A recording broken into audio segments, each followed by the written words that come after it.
নজর রাখবো এবার মিনাখার দিকে। প্রায় 8 ঘন্টা পরে ঘেরাও মুক্ত বিডিও। আমরা জানি আজ দিনভর যে ছবি আমরা দেখেছি বিডিও অফিস, সেখানে তালা দিয়ে বিক্ষোভ। মিনাখায় বিডিও অফিস চত্বরে বিক্ষোভ চলে। প্রায় 8 ঘন্টা পরে ঘেরাও মুক্ত হলেন বিডিও। প্রতিনিধি অনুপম এই মুহূর্তে আমাদের সঙ্গে রয়েছেন। অনুপম, ঠিক কোন আশ্বাসে 8 ঘন্টা পর ঘেরাও মুক্ত হলেন বিডিও?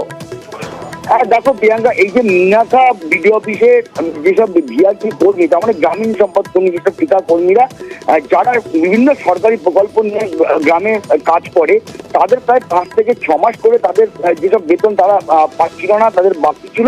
এবং তারপরে যখন সেগুলো যখন দেওয়া হলো, তাদের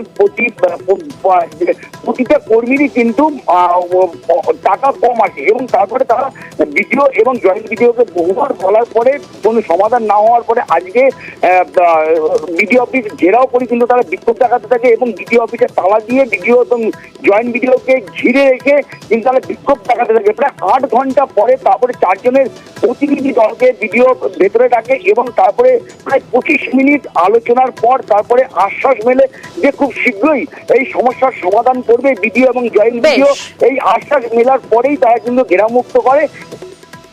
একেবারেই শীঘ্রই এই সমস্যার সমাধানের আশ্বাস পেয়ে ঘেরাও মুক্ত হলেন বিডিও।